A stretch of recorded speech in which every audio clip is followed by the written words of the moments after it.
Okay. Because they're So not the question is, how do the electrons in the line know to run away? How do they know? Because the other electrons are tougher. So electrons have feelings now. Yeah. Okay. Because Well, electrons do feel something, but what they feel is they feel a charge. Well, the charges apply something to each other. Think about it this way. If I have two electrons and I hold them right next to each other, okay? Force. What is it, Rex? Force. A force. If I have these two electrons and I hold them right next to each other, both negatively charged, do they like each other? So when I release those electrons, what will happen to them? They'll push away. So they will have an acceleration. So I let them go, they push away. There will be an acceleration there, right? What does acceleration indicate? Momentum.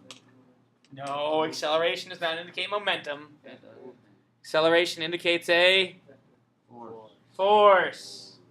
So that means there had to have been a force between the electrons. Now, this force comes from Coulomb's law. Charles Coulomb was a physicist in the, I think it was 17 or 1800s, and he studied charge on objects. All right. So here I have two balloons. You guys might remember the two balloons from your investigations you did earlier, right? Yeah. Now, I'm going to try to charge the balloons, but like I said, it is kind of humid out. How'd you get them to stick to the wall so good? There's a clip right here. It was a joke. Okay. They're not really charged. All right, so I'm going to try to get these balloons to charge, but it's humid out, so it's hard to get them to store charge. Also, there's a metal board behind them, so that doesn't help us either. So I'm rubbing the balloon with wool. Actually, that's not a good idea. No, that's a good idea. Rubbing the balloon with wool. Trying to do what? Get a Get a charge. Now you might notice there's some little air currents in here, but the balloon, you see that yellow one? As the red one moves towards it, what happens to the yellow one? They're both just swinging. They're kind of swinging in the breeze. Okay. If I bring it close, okay, I touched them, so we lost some charge. All right. But you guys might remember this from earlier, that when we had the two balloons suspended from the ceiling, right? What would they do to each other? They would push away. They push each other away, right? So if I pulled the red balloon away, the yellow balloon would hang normal. When I brought the red balloon back, the yellow balloon would then push away, right? Kind of. But as Rex said, there's kind of a breeze going, otherwise it gets too hot. So it might just be the breeze. Okay? But either way, when these balloons are charged, they apply a force to one another.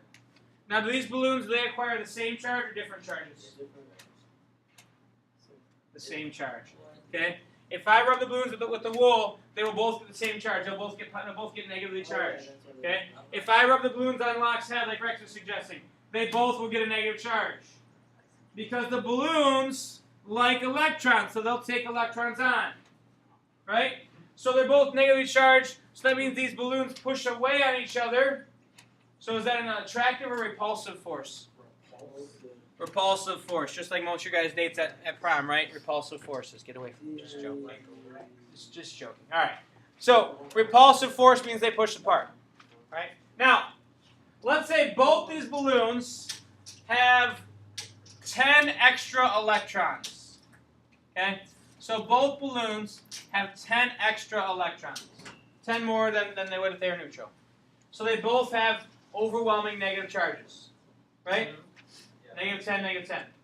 So will they attract or repel each other? Repel. How does the force felt by the yellow balloon compare to the force felt by the red balloon? They're equal and opposite. They're equal and opposite. They both have 10 electrons, right? Now what if I increase the red balloon's electrons to 20? I'm a teacher, I can do that. I'm just adding 20 electrons to the red balloon. Okay? So now the red balloon's 20, the yellow balloon's 10. Okay? Do they still repel? Yes. They're both negative still. They still repel. But how do those forces compare now? The red one gives a bigger force. The red one gives a bigger force? Why, Skylar? Has more electrons. Has more electrons. Oh. Is Skylar right? I don't know. No, Skylar's not right. What? I knew you'd say it because he did the same thing with the sun and the earth, right? Yeah. Remember that, Skylar, when I asked you which one feels bigger force, the sun or the earth? And you said the earth does because the sun was bigger. You remember that? Or have you requested it? Oh my God. It might not have been you. It might have been someone else. But either way, that is a common misconception, guys. What law governs this situation? Newton's third law. If this is 20 electrons, that's 10, they still apply the same force to each other. The resulting force will be bigger than if they're both 10. Okay? But the force is still the same. Sky, I think I set you up for that. Okay. All right? I didn't set you up for failure. I set you up for misconception analysis. Okay? Technically failure. Okay. We've now realized our misconception, George. And George missed it. Okay? So, regardless of the charge on these two balloons, they apply the same force to each other because of Newton's third law. Now, let's say I could change the red balloon to a positive charge. Yellow balloon is still negative. What would happen? They attract. Opposites attract, likes repel. Now, either way, the attraction and repulsion is a result of a force. Okay? That force, we can find the value of that force using Coulomb's law. Okay? Now, there is a B in Coulomb. Okay? Ends in a B, Coulomb. Okay, there's another word that's close to, maybe in a different language, that we are not trying to confuse here. Okay? It is Coulomb, B on the end. Yes. Not right now. Okay. Coulomb's law is F equals K Q1 Q2 over R squared. What does that look like? It looks like it's K Q1 Q2 over R2. What law, that's R squared, R squared. what law does this look like? That one that we studied. That one that we studied, wonderful. Word. radius. This was suns and moons and earths. Oh, the Mass. Yeah, that one. No. No, so radius. The Q's are M's. The K is a G. Yeah, I know that. The gravitational. Gravitational law. This law is very similar. It's like a mirror image of Newton's universal law of gravitation. It sure is. Okay? And remember Newton's law of universal gravitation, regardless of how big the mass is, how much bigger mass 1 is than mass 2, they still apply the same force to each other. Because of Newton's third law. Alright? So we can take that idea and say, regardless of how much bigger Q1 is than Q2, they still get the same force. Okay? What do you guys think the Q's are? Q1 and Q2. They are the charges. Okay? So the charge of the balloons, those are Q's. Rex, leave Lock alone, Lock, pick your head up. Omar, Rex, stop goofing off. Okay? So Q1 and Q2, these are the charges. What do you think R is? Radius. Radius. What are radiuses measured in? Meters. Yeah. Okay. What's F? Force. Force. What are forces measured in? Newtons. What are charges measured in? Joules. No, that's energy. Oh, Newtons. No. Kilogram. You're close though. Coulombs. That's so. The units on charge is coulombs. The symbol is a C. Okay. Usually we'll work with microcoulombs. Now K is a constant. I don't like that K. It looks funny. Okay. K is a constant. Looks like a weird H number. Okay. Better. Highly. K is 9 times 10 to the 9. Okay, it's Coulomb's constant. That's a big number. And the units on K is newtons, because we want our force to be newtons, right? Now, do you think Coulomb's goes on top or on bottom? Bottom, it's got to cancel the charges. So Coulomb squared times meter squared. Okay. So the meters and the coulombs will cancel, and we'll get newtons. Does that make sense? Wait, that's the unit. Yep, this is the units on the constant. It's 9 Okay. billion. Basically, the constant's set up so that when we do the calculations, we end up with force. When you plug in charge and mass, so plug in 2 coulombs and a mass squared, right? then the coulombs cancel, not mass. 2 coulombs in meters squared. The coulombs cancel, the meters cancel, and we're left with newtons. Okay? So you can just put K newtons. equals K charges all multiplied by each other over Yep. R squared. Yep. Okay, that's nice. K times charge divided by r squared. So you can do it all in one step in your calculator. That does seem very, very much simpler. Any questions? Now, the Q's are the charges, right?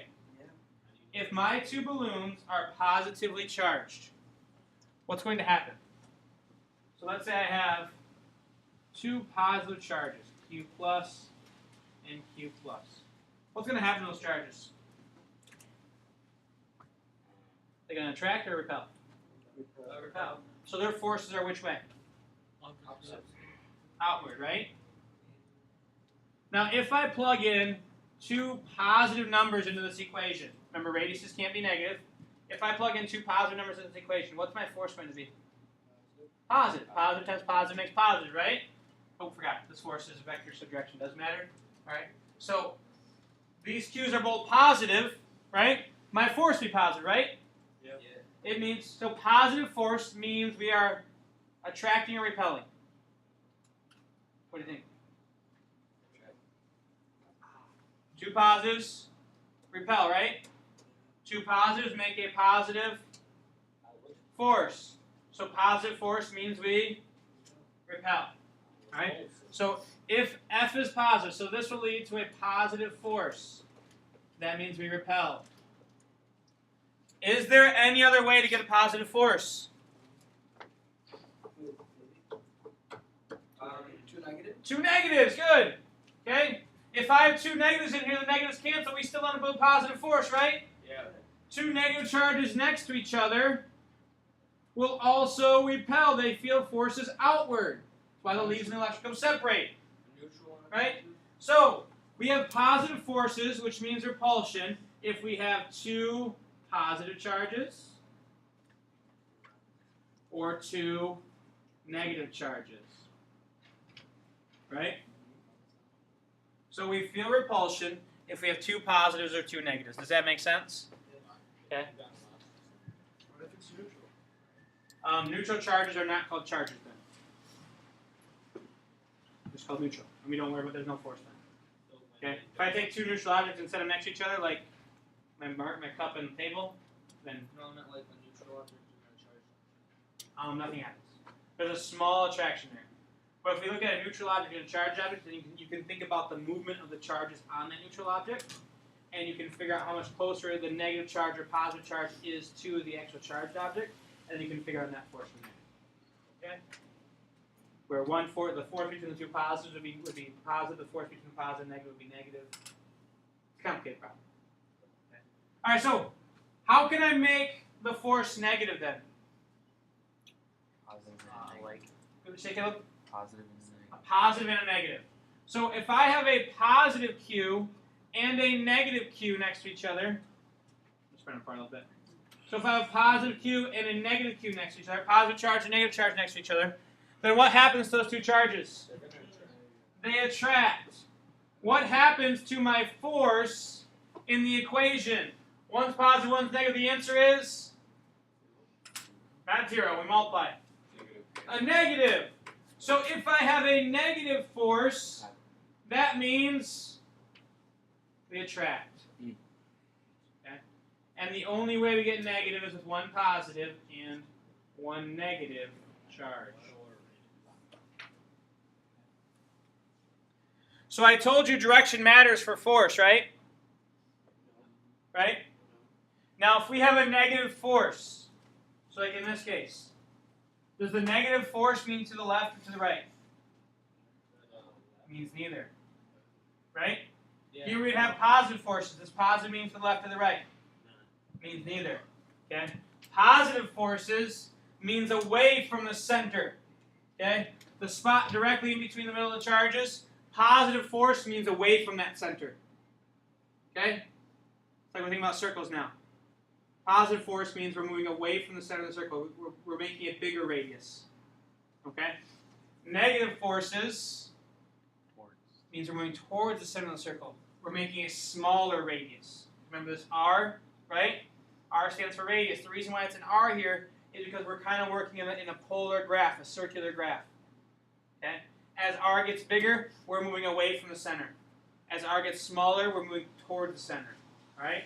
So think about that with forces. Positive force means the radius gets bigger, we're moving away. Negative force means the radius gets smaller, we're moving towards each other. Okay, Michael, does that make sense? Yep. So what does negative force mean? That they're not moving away, but just getting away from the center. Nope. What? It means they're moving towards each other, getting closer to the center. Okay. Any questions? No. Any questions? That is an introduction to Coulomb's law.